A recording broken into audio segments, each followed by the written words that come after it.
Okay, we got up to the Rabbi Baruch, which is at the end of towards the end of Torah Beis in Likutei Moharan. But obviously, it's good to always bring, especially we had a 2-week break, to bring ourselves back in to the flow of things. And in general, it was funny. I was just yesterday. We've had rain for like 3 days in a row. I went to yeshiva and I came in with my umbrella, and I threw my umbrella down in the area that I usually put my stuff. And then when I was going out, there's 2 separate entrances from 2 sides of the building, and it stopped raining, and I was about to go out the other entrance, and I was like, you know what, I should go out the one that I came in. So, I was thinking about Avram Avinu, that he went to the same hotels that he went to on the way there, he went back. So I went there, and all of a sudden I realized, oh, my umbrella, I would have totally forgotten it.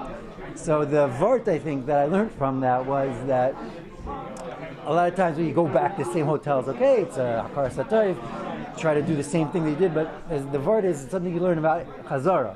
And when you chazer things, one of the biggest tachlis in Chazara is that you burn it into your heart. Right? Nothing's ever going to go down into your heart with just like hearing a Dvar Torah or something. You have to burn it into your heart. You have to chazer it again and again and again and again.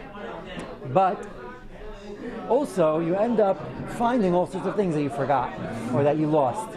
So every time you go through a Torah, all of a sudden you have the nuance of this, a word from here, a word from there. All of a sudden you get tremendously new things, and it's amazing. So, just to get into the flow of things, so the Rebbe started off and we're speaking about the weapons of Mashiach. The Ikar Klei Zeino Shel Mashiach to Beis is Tefillah. Tefillah is going to be the sword, he calls it, that's going to win the battles of Mashiach. Another place the Rebbe says that Mashiach will Yichbosh et kal ha'olam, he'll capture the entire world without one shot fired. Nowadays we have all the nuclear threats and the red buttons, and Vilna Goyen that said the whole Goy Gemogig is going to happen in 16 minutes. How is it shaykh? Now we understand because nuclear war. But the Rebbe says it's going to be without one shot, without one thing. The Rebbe says another place that you can come to a darga that you can tell a gun not to shoot with tefillah and it just won't shoot. Tzarech in, for those that know what we're talking about, that was depicted in the Matrix. But the idea is that tefillah is going to be the zach that brings Mashiach. And he says to get the tefillah you have to have shmiras habris, to be moral, to have proper conduct in the matters of the bris. And to do that you have to have mishpat. He says that you have to have, the shmiras habris is like the sword, but it's a double-edged sword. Tefillah is a double-edged sword that you have to praise Hashem and you have to ask Hashem for what you need. But in order to do that properly, you have to know how to wield it. Sometimes the guy's like, nah, just thank you Hashem, thank you Hashem, thank you Hashem. What about your tefillah? What about your crying out to HaKadosh Baruch Hu? That's nothing? No, thank you Hashem. No. So then the guy's like just crying and kratzing all day. Hashem is no good. Hashem, that's no good. What about you thanking of Hashem? So you got to have mishpat in order to know how to wield that sword of tefillah. And he says one of the ways to get to that is through giving tzedakah. So the way we explained that meant was to understand tzedakah, the galus of giving tzedakah is not just come to Shachris, I pull out my wallet, I give tzedakah. The deeper elements of tzedakah is to recognize that everything that you have is from HaKadosh Baruch Hu, and it's just there as a gift, and therefore tzedakah is the ultimate expression of that if it's done in the proper way. Like if I really recognize that what I have is just a gift that HaKadosh Baruch Hu gave to my kapayim, to my hands, and I can open my kaf and give to another yid tzedakah in a very, very real way. And it says in the Gemara is that you could give tzedakah, but you barely get as much schar as when you give it and you smile at the guy and you give him like a nice feeling. They're like, oh wow, I'm not just another schlepper. You see it all the time. You see a guy, you just throw a dollar or tell him to go fly a kite, or you can just, even if you don't give the guy, you can just smile and say tzlacha. The guy feels like a totally different person when you just say tzlacha instead of, or just ignore him like he doesn't exist. He's a person, he's a human. Who knows why he's collecting for? you have 8,000 people collecting here in the morning. It's like, a Rabbi of mine once said, Baruch Hashem for all those collectors that come during davening. What do you mean? They mamish mafriya are davening. They can't daven. He says, Baruch Hashem, you're going to get up to Shemayim and they say, Yael, why didn't you daven? You say, every 10 seconds there's a collector. Without them, you're like, why didn't you daven? Oh, I was thinking about my bills, my sports. Why didn't you daven? You had nothing. Baruch Hashem, we have collectors every couple of seconds bothering us. The word is that when you come to hakara, when you come to a deep recognition that what you have is not yours. We don't have it, and you'll see this theme running through the Torah, even in the part that we're going to learn today, then it's much, obviously, easier to give, but it's also a much more beautiful giving that is very genuine giving, that you must give of yourself and your money and your tzedakah in a very real way. And then, by having that balance, he says that when you own money, so to speak, and you decide to give it, you're exercising your mishpat to give it, so you'll have the element of mishpat very strongly in your hand, you'll be able to wield the sword. So technically, if you look at it from a superficial standpoint, it looks very like, okay, it's almost seguli, it's a segula. If you do mishpat, then you'll be able to daven better. But if you look at it from this standpoint, then you'll see that, no, if you recognize that what HaKadosh Baruch Hu is giving you is the most beautiful gifts that Hashem is giving you, then you'll be able to take that and then ask Hashem and say, oh Hashem, you're giving me beautiful gifts, but now I want to give those gifts. I want to be a good yid. I want to know how to learn. I want to know how to daven. I want to know when to give, how to give. I want to do so much with these gifts that you're giving me. Hashem, please help me do it. So you'll be able to have that beautiful balance. And he says that clouds that cover our mind sometimes and during davening comes from this kilkul and mishpat. And he says that what you have to do, if you could pour me a stick of water also,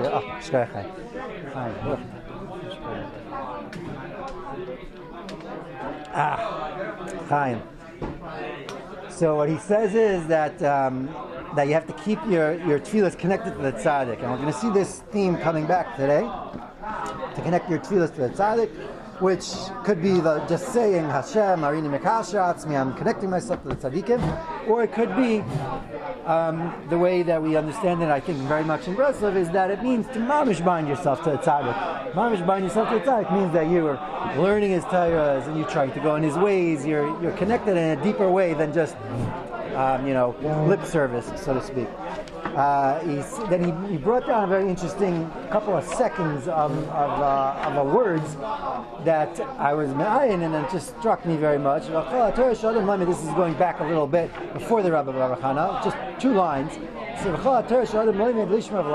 any Torah that a person learns in order to keep it, he's not learning for intellectual pursuits, he's rather learning because he wants to actualize it. All the letters, they're sparks of souls, and they get enclosed within tefillah, and they get renewed like as if being held in a womb, but now they're like a fresh new being that's being created and is going to give birth to something totally new. So it struck me, last time we spoke about it a little bit, but it struck me now, like nitzitzeh neshamas. What are neshamas? Neshama is the inner life force of what gives us life, and nitzitzes are sparks of it. So when you learn Torah, and he's talking about a yid that's learning Torah be'emes, he's not just learning Torah because it's a shticky zach, a nice thing. He's learning Torah because he wants to come closer to Hashem. Torah is Hashem speaking to us. It's Hashem saying, hey, this is what I want from you. And not just, if you you want me to do this, you want me to do that, why? Why should I do this? Why should I do that? No. Hashem is saying, stop. It's not just, I want you to do this. It's like, hi, I'm speaking to you. Me, the creator of the universe, the master, sustainer of the universe, is now talking to you. That's a connection. I want you to do something. So you hop that and you're like, okay, Hashem, that's what your mom is connecting to me in the deepest way when you're talking to me through Torah. So that's a tremendous level. It's like, wow. But you have to bring it into tefillah. This reminds me of something before we get started with the part that we're getting into. That's the problem with a lot of Breslov Shiur, and the Chazor ends up taking up the whole Shiur. But I think it's valuable in and of itself. Like we said, it brings in new things. Is a vart that's brought down in the Musar Sfarim from Rav Naftali Amsterdam, who's one of the Bali Musar, and it's sharpened in this idea through Rav Shlomo Wolbe, the Ali Shur. Rav Naftali says the way of the Musar movement to bring things from the brain into the heart was through something called a spilus, where they would chop onto a Dvar Torah, a Maimer Chazal, and then they would learn it and say it for hours. And have stories of the the Chafetz Chaim, and they would listen to him in his attic, and he would just pace back and forth, and the Soslant or whoever the Musar people was, just saying the same pasuk for like 3 hours, until it like burns into the heart and becomes part of you. But that's when Naftali Amsterdam brings this down. Rav Shlomo Volk brings it down, but he adds, you should learn up the Maimer Chazal like a sugya, mamish, learn it up very deeply. But then, before doing the spilus of repeating it 1,000 times, you should see, how does it apply to me? And I think this is what the Rebbe is saying, mamish. He's saying that you're learning Torah. Torah has ideas, has concepts, has so many beautiful things. So Hashem is telling me, yes, do this, do that, do this. Wow, guidance from Hashem. What a gift. Then you have to take that Torah and not just repeat it 1,000 times, which is valuable, which is amazing. You have to take it and say, before you repeat it 1,000 times, how does it apply to me? What does this thing mean to me? How do I, yes, keep it, not keep it? Where does it really make a difference in my life? And then when you do that, the tefillah is mamish, a practical thing in your own heart, like, oh Hashem, this is something that I see in my life right over here that I don't do necessarily. Rebbeinu Shalom, now I'm going to repeat this 1,000 times. Hashem, please help me do it. That opens it up a lot and brings it to a much, much deeper level of absorbing. I think that's what the idea of nitzotzos on neshamas. Nitzotzos are sparks. They're chiyus, they're pnimius, they're life forces, but they're sparks. When you learn Torah, it's sparks. When it comes in, those sparks, into tefillah, a tefillah that you're making something real within your own self, and it becomes much, much more than sparks. It starts to become something that's impregnated within you that could come out to something that mamish changes your life. So now we're up to the Rabbi Bar Chana. Amar Rabbi Bar Chana. Again, the Rabbi brings down these fantastical stories in Bava Basra, and he speaks them out with the Pirush of the Rashbam, and he sometimes adds in mamish with the Pirush of the Rashbam to show how it reflects back on the Torah that he was speaking about. So the Rebbe says, Amar Rabbi Bar Chana. There was one time that we were going on a ship. We saw this chavra, this fish. Now, as of yet, they did not know that it was a fish. So they thought, when they saw it, it had settled on its back, agabe on its back, chalta, which is sand, and the kodcha aga ma'ilave, and there was mamish stuff growing on it. So you have like this picture of just like an island, basically. They saw an island, it was dirt, and it had some trees, palm trees growing on it. They were like, wow, they were traveling so long, they hadn't, docked on land. They were so excited. The Rashbam says, it had earth that was mamish gathered on it. The kodach, it had grass, it had herbage growing. So Savrina, and the Rabbi Bar Chana is explaining, Savrina Yabeshta, we thought beautiful dry land. Sakinan, so we went and we disembarked from the ship onto it. Vafinan, we started making a barbecue. They started baking. Vashlinan, they started doing a barbecue. Agabe, on it. The Rashbam says, Savrina Yabeshta, hayam, they thought Yabeshta was an island. Now what happened was that once you can have this island and it's fine, but once you start burning a hot fire on it, it might wake up this fish because it wasn't an island. The second that it started burning hot, the fish all of a sudden woke up. Apparently the fish was like hanging out there for like a year or two because it had stuff growing out, but the second it felt fire, the whole fish it must have been a huge fish. It started to overturn. The lavhava and the korva sfinta, if it wasn't that we were so close still to the ship, havatavinan, we would have been sunk. So that's the fantastical, amazing story of the Rabbi Bar Chana. Great story. Now we'll see how the Rebbe applies it here. Now, interesting, the Rebbe holds off from bringing it into each word, and he adds in a part right here. He says, Sham Rabbi Bar Chana chazinu haikavah v'chulei, and now he, like parenthetical, brings in a whole new union. In our gullus, in our exile, HaKadosh Baruch Hu is, so to speak, not for real, but from our perspective, in Hastar Panim, covered face, turned face. You've hidden your face. You've hidden your face from us. The face, to face someone is kindness. But to turn your neck to someone, it's harsh. It's harsh, right? You're speaking to someone and they turn their back on you. It's like, ouch.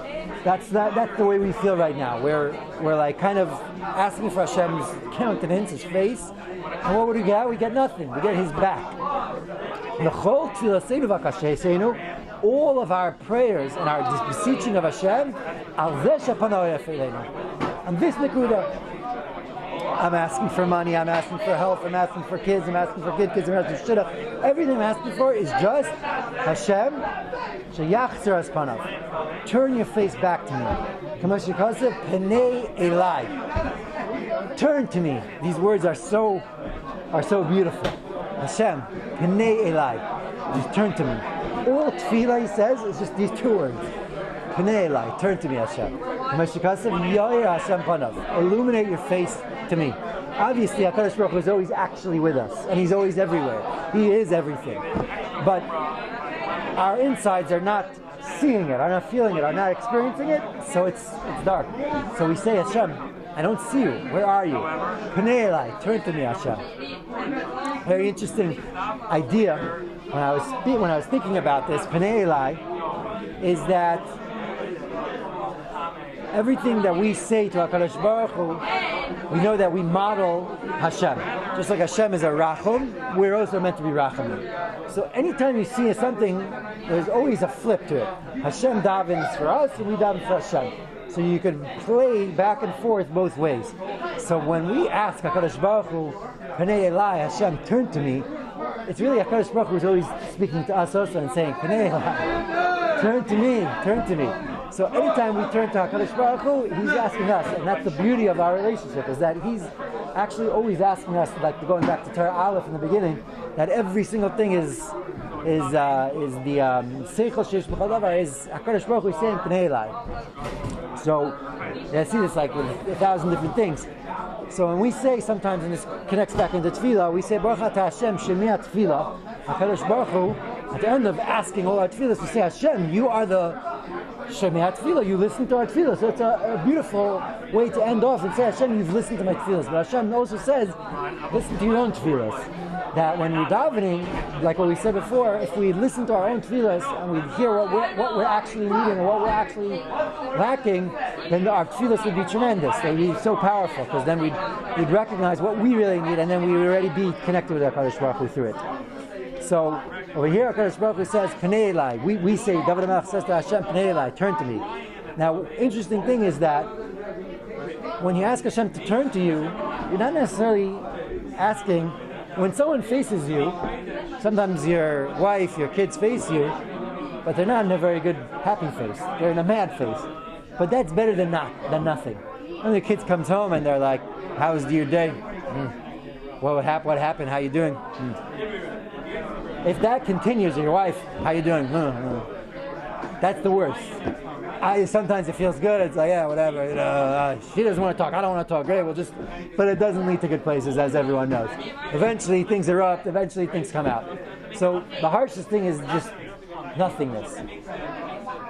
If they say, "Oh, I had a terrible day. Oh, this kid made fun of me, and that happened," it's harsh. But the face is facing you, even if it's harsh. So you don't necessarily have to have Penei elai, and it's like, Hashem. Sometimes HaKadosh Baruch Hu faces and He says, "I'm angry," but at least there's a facing. So we ask HaKadosh Baruch Hu, just face us, Hashem, help us, and us to you. HaKadosh Baruch Hu, how are you doing? There was a hostage, Omar Shem Tov, that they had a clip going around, and he was saying how he spent time in captivity for 500 days or whatever. He said every day he would ask HaKadosh Baruch Hu, how you doing, Hashem? How are you? How are you? You okay? How's the world? How's existence? How's life? Look, ask Hashem. And then he would say, HaKadosh Baruch Hu, now you're asking me how I am? Baruch Hashem, he would always say, Toda Rabba, Isli Yadayim, Yesh li ochel. I have stuff, but HaKadosh Baruch Hu, I need a lot. We need a lot of yeshivot. We're in the tunnel in Gaza, but you had this relationship. So when we have that relationship and we ask Hashem, how are you? He asks, how are we? And sometimes it's happy, Hashem, I'm doing great, sometimes not. But that's the sword, that's the beauty of tefillah. To continue in the Torah, the Rabbi continues, so we're found in this gullus of the back, Hashem's face concealed. Every day we're asking Hashem, please save us. We're not answered. There are those from our nation that make a mistake. The yesh me'amenu, I think, is every single one of us. Why? Because there are times then when we also make this mistake. Chas v'shalom. Believe them in our hearts. Shekol ha'tfilah seim l'rik. All our davening is for naught. Aval be'emes, we're asking Hashem, turn, Hashem, show me your face. Hashem, where are you? Nothing. So we think, what are we doing? We're asking and asking and asking and asking and asking, and it's nothing. Aval be'emes, tefillah is in truth, every tefillah, tzadikim shebechol dar v'dar, the tzadikim, himalim oisam, they lift them up, mekibim oisam, and they establish them, they place them in the right place. Like we mentioned before, Moshe Rabbeinu, he takes all of our tefillahs and he builds it into a mishkan. He puts every single brick, so to speak, into its place. He builds the entire Shekhinah, this feeling that we're connected to HaKadosh Baruch Hu, teeny drop by a teeny drop, every tefillah, every prayer. Until the whole thing will finish. When it's all built, then Mashiach comes, and then it mamish will be built in entirety and will be built in completion. I think there's a piece I'm just remembering right now from Rav Nassim where he speaks about this idea in a kind of micro, macro sense, in a more protheistic sense from each and every one of us. Like, this is true. All the tefillahs of Klal Yisrael will one day pound through and bring Mashiach. Mashiach is being built. It's happening. I once had the thought of they ask, if Shimon Bar Yochai didn't bring Mashiach, they have all these questions. Rashi didn't bring Mashiach, I'm not bringing Mashiach, and I'm going to bring Mashiach. So there's all sorts of great answers, and Muslim has an answer. But the way we envision it now is like tefillahs are not doing anything, but they are. With all of these tzaddikim they were building, and I envisioned it because I was at that point building a house. There's breaking, there's digging, there's foundations, there's so much that goes into building a house. And then there's layers, and then you finally build a foundation, you see, wow, it's a foundation. It's an amazing feeling, but is it a house? No. Then you start the panemius, the inside, then the insides could take who knows how many years. The whole thing. And then you have each layer, each level is so exciting, but it's not there yet. You finally do the shmachtal, you put the sheetrock, and then you finally plaster it, everything, you're doing it. And then you finally do it, and it's almost done, but the lights are not in. They're those hanging bulbs, and the outlet covers are not in yet. So it's not just shleimus. So all the generations they build, they dug, they built, they plastered, they did everything. Mashiach's done. But Hashem is I'm not going to bring the Beis HaMikdash with those cheap incandescent bulbs. That's not what I want. My Mashiach's going to come with gorgeous LEDs. Everything's going to be beautiful. So Hashem is asking us, so we have to go in and screw the bulbs in now. To put in a fixture, we have to take the electric thing and put in the electric socket so that it looks mechubad. So that's what we're doing. We're not doing much, but we're doing the last things. So begadol, that's what we're doing with our tefillahs, and that's what Rabbi says here. Bekatan, Rav Nassim speaks about this a lot. Bekatan, every time we come to a place, it's our anything that we're going through, and we get to this place, Hashem, please help me, and we're davening and davening and davening and davening for a day, for an hour, for a week, for a month, and then finally it comes. That's the tzaddik takes all these tefillahs, and all of a sudden you see it come, and you don't just see it come stam the Torah passed. I had a stomach ache. Now the stomach ache's gone. Baruch Hashem. No, it comes and we daven and it's not answered. We daven, we're not answered. And then all of a sudden Hashem shows His face, and it gets not just taken care of, but taken care of in a way that it's Hashem. Like, wow, Hashem was here, and Hashem was doing it, and Hashem answered. So that is a little shtickle Mashiach. It's a taste of Mashiach. Rabbi says every time we taste that, we have to grab onto it and say, the koima of Mashiach just came. It's not the Mashiach V'Gadol, but it's something that we built. Now we're going to get to the Rabbi Barbachana, which is now going to go through this incredible story. We saw a fish. A fish is obviously a tzaddik. Everyone knows that on Shabbos you're eating tzaddikim by the gefilte fish. You're not eating gefilte fish and salmon. Like the Ribnitzer that went to the ocean, and like Rav Nosson Schaefer, like Zudenstock says, he took like a little, shoelace from one of the Hasidim, and one of them had like a safety pin holding up his pants, and he had like a shtickle worm that they had some old sardines in a guy's trunk, and he went fishing there of Shabbos, fishy, and he found this huge fish, and all the fishermen that were there were like, we've been here for 3 hours, didn't catch nothing. So like he takes a look at his huge, beautiful fish, he goes, no, throws it back in. 10 minutes later, these fishermen are like, this guy must be a professional. He's using a stick, but 3 or 4 fish he catches. Finally, the 5th fish he catches. He goes, Kavod Shabbos Kodesh. Puts it in the trunk and they drive back. Fish. This is the tzaddikim, obviously. The neshamas are megalgal and fish. Zabechinas Moshe Mashiach. The also it had earth growing on its back. I know the back. Like we said, Hashem's not showing his face. Yosvale, Yosvale is also a lesson of resting, also to bring. These are the tefillas that we're bringing to the tzaddik. It's like the havi. Kasher has the tefillah tzaddik shabadog. We have to bring it to the tzaddik. It had on its back, growing on its back, grass. I know neshamas above minat tefillah. We said that there's neshamas that are coming into the tefillah. And they're called grass. Things that are growing. These are neshamas, they are life forces. And we thought, this is Rabbi Barbachana saying, when they were on this fish, that they thought it was an island. But you used the lashon of yabeshta. We thought it was dry land. We thought that it was dried out. We see that this is all referring to tefillah, but it was dry tefillah.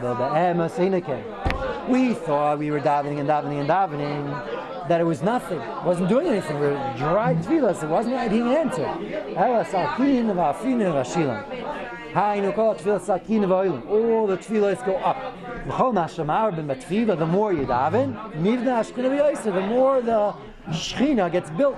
And it's getting ready for the final building, for the final unification.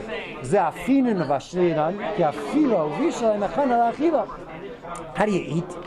You take the flour, you grind it, and you make it into dough, sourdough we were speaking about before, and then you bake it. So baking and all these things are getting ready to be able to eat. In the context of our Torah, that we're not doing much, so in the tefillah that doesn't seem to be doing much, which is also a thinly veiled reference to Yosef HaTzadik and Shmir Sabris. But without that, he's speaking zivug. That oichel is a lashon of zivug, which is the final unification, the peak of unification. That's what we were trying to get to in the tefillah. When this happens, and the Scheiner, the tefillahs are all finished on the Yoeli, that there's going to be so much tefillahs, Yichmu Rachama, HaKadosh Baruch Hu is going to be overcome with Rachamim, and then we're going to see HaKadosh Baruch Hu's countenance. When HaKadosh Baruch Hu is Rachamim is overcome, is made more, when his Rachamim is built up and is answered, then all of a sudden everything turns and it becomes a big answering of HaKadosh Baruch Hu, his tefillah.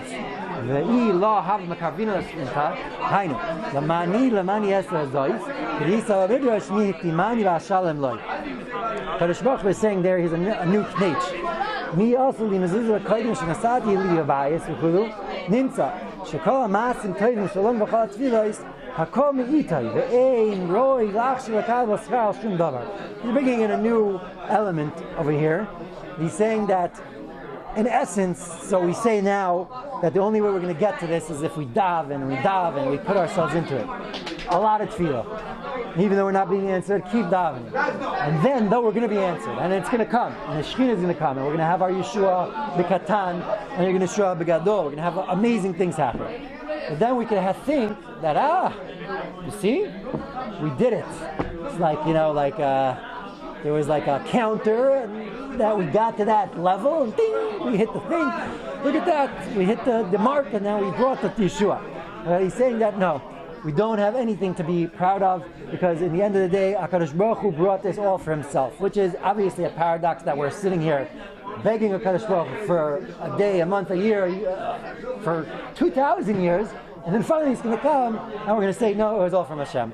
Still, we have to recognize that it was all from Hashem. And that goes back to the thing that we were mentioning before, Mishpat, to recognize that with all that we're doing, the deepest recognition is that even the words that I have now, and the strength that I have, we have credit that we're being a channel for Hashem's awesomeness. That HaKadosh Baruch Hu is helping us to recognize that I am a conduit of Hashem's goodness in this world. It's not that we can't. When we have it, and it's truthful, we won't need it. We won't even need to have credit. We're just like, wow, Hashem, you did it. You came through me. Kavalde, beautiful Hashem. Awesome. So that's what he's saying. Maybe that's exactly what he's saying. We don't even have to think to be Makabel Schar. When and if we do this properly, it'll just flow through. It's going to seem like we did it, we reached the Gula, we daven, we learn. We just need Hashem's chesed. Yigal, Oislanu, Uzeh, Ilay, Mekavino, Svinta, Zbichinas chesed. What shaykh is this? Svina, ship after chesed. Hashem Rachmini, Zechana Vnocha, Saponim, Chasidim. Sailors, ships are Chasidim. They have chesed. Ilois chazdai tavinan. Without that, we would have been sunk. Chasisham galos. We have 5 more minutes to try to finish the Torah. Now the Rebbe quoted a pasuk in the beginning, and he connects all of these ideas to that pasuk. Emar alakainem, bechinas tefillah, k'mashkasav es Hashem hemarta hayayim. Speech, obviously in this context, is referring back to tefillah. Kehanim bechinas Torah, bechinas neshama. It's like we said that within the Torah we release these inspirations of life forces. Kehanim are the teachers of the Torah. Aaron carries the judgment. We have to bring it to the tzaddik through Mishpat. Here he's using Rashi to weave into the context of what he was speaking about. To warn the great ones along with the small ones. This illumination, this tremendous illumination, he will illuminate the tefillah, which is the aspect of a smaller light. The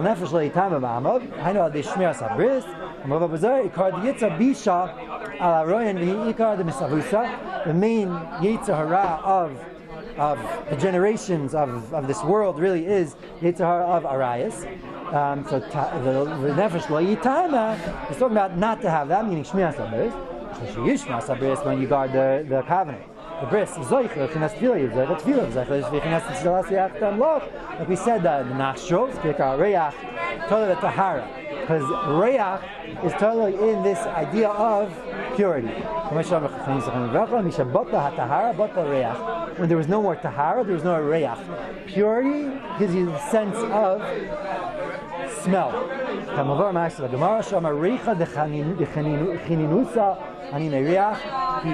Tana said to his, Amayur said to his son, I smell this beautiful scent. Amalei, he said, Beni tahara yesh b'cha. I smell you smell it. He said, my son, you smell it because you have tahara. The possession of tahara, which we've spoken about before, tahara meaning the tihar, to empty out, which is also a lashon of speaking all of your tefillas out to HaKadosh Baruch Hu. If and when you have this element of mishpat, of tefillah, of tehilas yachtam, of the Erech HaPayim, that you're able to take a deep breath and through everything praise HaKadosh Baruch Hu and wield the sword judiciously and be able to then also ask HaKadosh Baruch Hu to doing all this, be able to empty out your heart to HaKadosh Baruch Hu properly, and through this we'll come to all of the Scheiner being built, the Katon in all of our lives, and Beis Hashem, the Scheiner to be mashlim, all of what it needs to be mashlim for the Bias Gulat Tzedek. Amen. Shkoyach, Gadol, Hajanalach, Torah Beis, Vedata, Allah. Shkoyach.